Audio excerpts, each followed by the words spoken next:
Good morning, YouTube.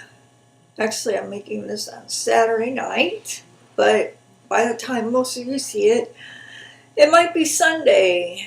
And I wanted to show you what I made. It's a crochet piece. Let me. It needs to get a long enough string. Look at that! Well, you can hardly tell, but it's behaving itself a lot more than that little curly woolly whirly whirly do. I'm starting to get the hang of it. Oh, there's the glare. I'm starting to get the hang of it. And so how was your Thanksgiving? Mine was pretty good, except I slept a lot. Because on Wednesday I went to the neurologist and he said, I really want you to take this one more pill. And not a different prescription, just one more of one of the pills I'm taking already. And that thing got me so doped up that really I just slept a lot. I got up for the dinner and it was super. My people are country people, okay? So, I guess we grew up with just the turkey and the stuffing and the mashed potatoes and the gravy and the bread. And we never had green bean casserole. But nothing special. I don't think we even had the sweet potatoes with marshmallows on them. I don't think we had that. So, just plain food. Every year that we do Thanksgiving, it gets better and better. And this year, my niece made my grandma's rolls, and which I had been making for like 20 years. And she got them down so good. I said, well, now you're the new roll maker of the family. So anytime we need rolls, you're going to cook them. She said, really? I am? So, yeah, really, she is now. So she wanted to know how often my grandmother made them. And I said, oh, honey, all the time. Several times a week, and she was flabbergasted because they're such a big deal. Even, for me as a kid, they were a really big deal, and I think for my mom, they were probably a treat too. So anyway, then my mom chimed in and said, "Oh yes, there were 6 of us children, and we had rolls a lot, and." Then 20 grandchildren came along and stole their thunder, but they still had the craving for the rolls too. And we told my niece about that.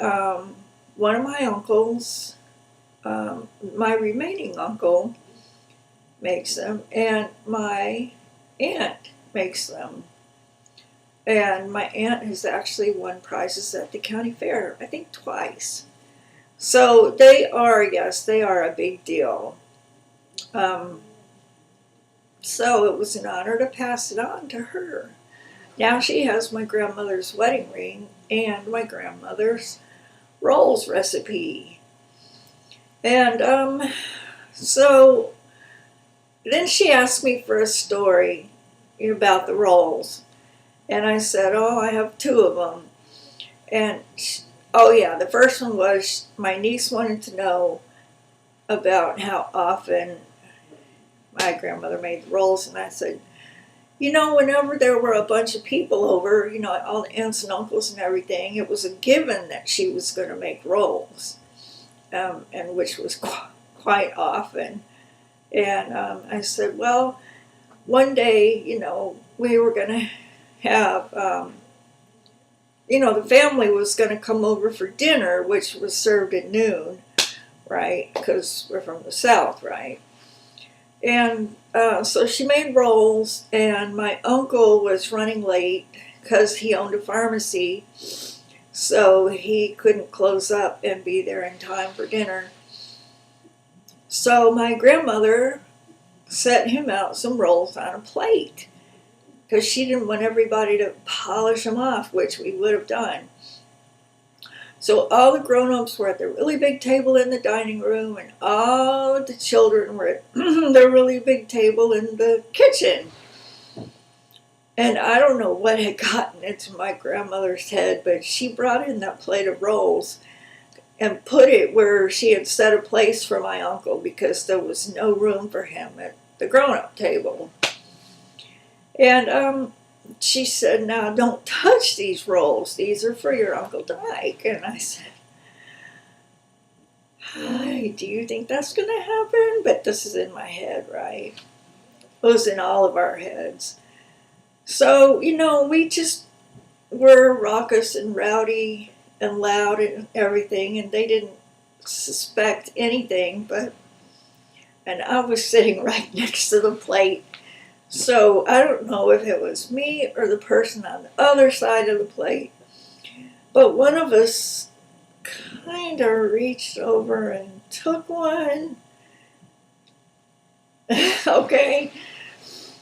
And then the whole table we were all over that plate. She must have had about 15 rolls on that plate, enough for each child. Anyway, and we were still eating, but we were winding down. And I guess my uncle had gotten there. We didn't know it because we were making too much noise, which was always the case at my grandmother's house. And so my grandmother came in for the plate of rolls, and there was nothing on that plate. And so she asked us, "What happened to the rolls?" And I think all of us said, "Uncle Dyke ate them." So that was my story of the rolls that I told to her. But I also told her this one that my mom had made those rolls to be used as hamburger buns. And this is the thing I never liked when we cooked out at my grandmother's house, because she made these wonderful, most spectacular rolls, which we wanted. But my grandfather did the grilling of hamburgers, and he enjoyed grilling hamburgers so much that they always came in dead. I mean, they were ready for the grave. They were hard. They were burned. Nobody said anything. We put those awful hamburgers, "Thank you for cooking them, though, Papa," on those wonderful rolls, and we choked them down as best we could without saying anything, because you don't want to hurt your grandfather's feelings if he's put his heart and soul into making you, hamburgers. That was special for him. So anyway, I'm very thankful that I had the grandparents that I had. I think they gave me some good values.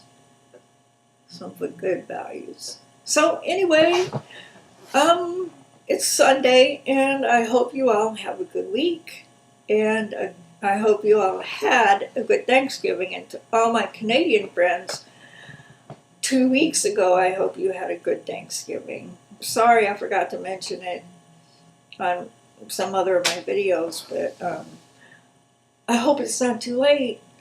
I'll talk to you later. Bye.